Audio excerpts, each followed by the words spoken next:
Are you having a hard time figuring out what to get Dad for Father's Day? Shop now at sportshistorynetwork.com/row1 and save 15% off your order when you check out Row 1 Brand's Vintage Sports Pictorium Gallery. They have America's best sports art. With over 7,200 historic sports prints, you're assured to find something unique for Dad this Father's Day. If he's an NFL buff, check out the 1963 vintage NFL helmet poster. Shop now at sportshistorynetwork.com/row1.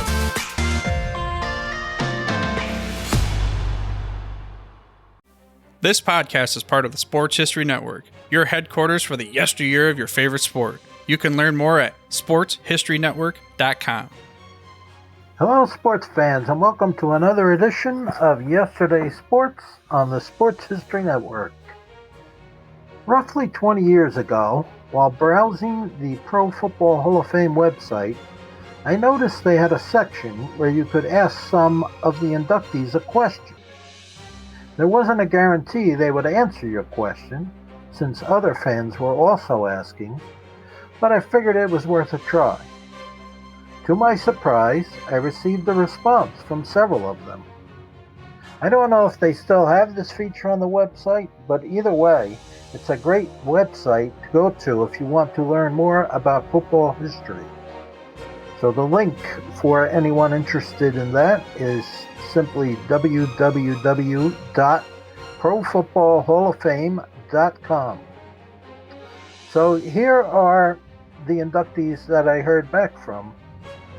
The first player was Sam Huff, middle linebacker for the New York Giants from 1956 to 1963. Then played for the Washington Redskins from 1964 to 1967. Retired for 1 year and came back to play one more year in 1969. He was inducted into the Hall of Fame in 1982. So my question to him goes, Mr. Huff, how much influence would you say Coach Tom Landry had on your career? And do you still feel bitter towards Coach Allie Sherman for trading you to the Redskins? And his response was, first of all, I still feel bitter towards Allie Sherman because he hurt me badly. I never wanted to be traded, and I played exceptionally well for the Giants. We played in 6 NFL championship games in my 8 years with them. I was featured on the cover of Time magazine. CBS did a story on my life titled The Violent World of Sam Huff. We had a great team, particularly on the defensive side of the ball. There was no reason to trade me for 2 guys who never did produce for the Giants. Allie Sherman was jealous of Tom Landry's defense. Tom moved me from offensive guard to defensive tackle and then to middle linebacker. He gave me the most incredible opportunity I ever had in sports. He never tried to make me do anything that I didn't think I could do. We worked very well together, and we were a unit. Tom and Vince Lombardi were the greatest coaches that ever coached in the NFL, and they both had tremendous credibility. In my way of looking at things, Allie Sherman had no credibility because his word was not his bond.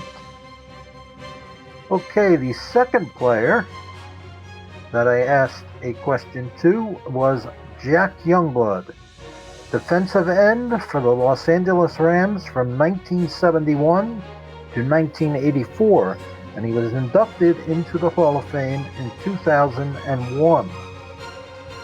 Mr. Youngblood, I have been watching NFL football since 1969, and I have to say, you are without a doubt one of the toughest players I have ever seen play. During your 14-year career, you went up against some of the NFL's very best quarterbacks. Which of the quarterbacks you played against would you say were among the toughest? Guys who played hurt and couldn't be intimidated. And here is his response. You know, quarterbacks aren't known for their toughness. When you talk about toughness, you usually think of offensive linemen, running backs, linebackers, and defensive linemen. It's unusual to hear about the quarterback talked about as tough. But when you look back to my era, you think of Roger Staubach, Terry Bradshaw, Burt Jones, and Dan Fouts. Those guys not only had the physical tools, but the mental toughness to play at a high level in the NFL. They were team leaders who continued to play outstanding even when hurt and injured. Those four guys stick out in my mind. The next player is Billy Shaw, who was an offensive guard for the Buffalo Bills from 1961 to 1969. He was inducted into the Hall of Fame in 1999. Mr. Shaw, you went up against many great players during your career. Who would you say were the most difficult guys to block? And here is his response. I'll start by saying all of them, but the guy who gave me the most trouble was a defensive tackle from the Boston Patriots by the name of Houston Antwine. He was barely 6 feet tall, but he weighed about 280 pounds. He had a low center of gravity and was extremely quick, especially his first 2 or 3 steps. Some people considered him small because of his lack of height, but a guy that weighs 280 is not small. He gave me more trouble than anyone I ever went up against. Tom Keating of the Raiders gave me a lot of trouble too, and he was only about 6'1" or 6'2", and 250 pounds. The huge guys like Buck Buchanan and Ernie Ladd weren't as difficult for me to block as the smaller, quicker guys. Okay, so fans, come back next week and we will continue with part 2. This podcast is part of the Sports History Network, your headquarters for the yesteryear of your favorite sport. You can learn more at sportshistorynetwork.com.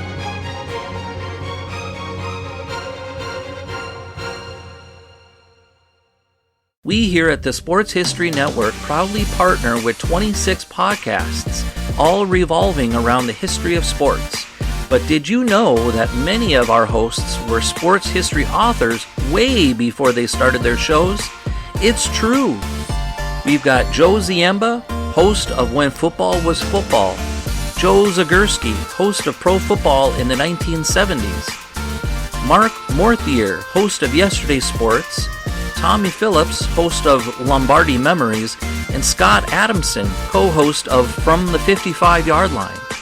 All these authors have many books for you to choose from. To check them out, go to our website at sportshistorynetwork.com/sportshistorybooks. Pick up your copy today.